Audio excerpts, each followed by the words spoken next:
क्योंकि अहम बातें थी।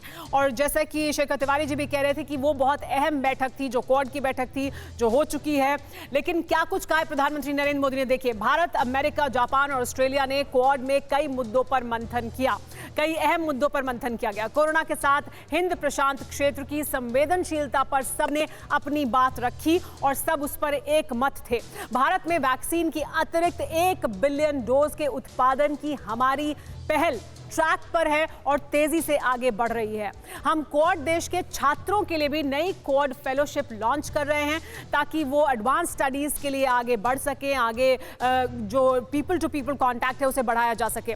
हमारा क्वाड एक तरह से फोर्स फॉर ग्लोबल गुड की भूमिका में काम करेगा। ये प्रधानमंत्री नरेंद्र मोदी ने कहा कि ये एक ऐसी शक्ति बनेगी जो अच्छा दुनिया में करने के लिए आगे बढ़ेगी। वैश्विक सुरक्षा, जलवायु परिवर्तन, कोविड से निपटने या प्रौद्योगिकी सहयोग में हम साथ आगे बढ़ेंगे और ये अहम क्षेत्र हैं जिनमें एक साथ आगे बढ़ने की जरूरत है। और स्कॉट मॉरिसन, आपको बता दें कि प्रधानमंत्री ऑस्ट्रेलिया के जो हैं, उन्होंने क्या कुछ कहा है? उन्होंने कहा है कि हम एक स्वतंत्र और खुले हिंद प्रशांत क्षेत्र में विश्वास रखते हैं। इसके अलावा उन्होंने ये भी कहा कि मजबूत हिंद प्रशांत क्षेत्र से एक मजबूत और समृद्ध क्षेत्र का निर्माण होगा, इस पूरे क्षेत्र का विकास होगा।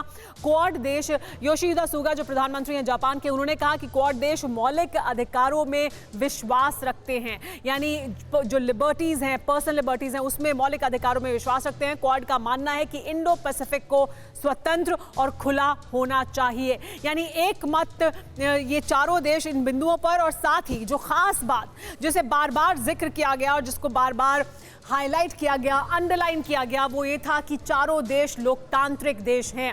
विष्णु प्रकाश जी, क्या ये साफ तौर पर एक सीधा मैसेज उन तानाशाही देशों के लिए था जैसे चीन और बाकी देश की, देखिए ये लोकतांत्रिक देश हैं, लोकतांत्रिक मूल्यों में विश्वास रखते हैं और इन उद्देश्यों के साथ हम आगे बढ़ेंगे? सुमेरा जी, जो क्वाड है उसके 2 पहलू हैं। एक की चर्चा होती है, एक की चर्चा नहीं होती।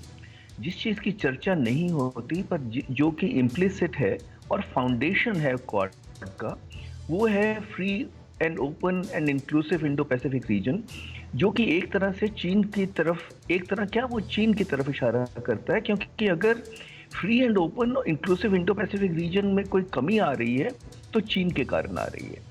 तो मैरीटाइम सिक्योरिटी एक बड़ा इम्पॉर्टेंट हिस्सा है। तो एक तो वो जिसके बारे में प्रधानमंत्री जी ने भी जिक्र किया था।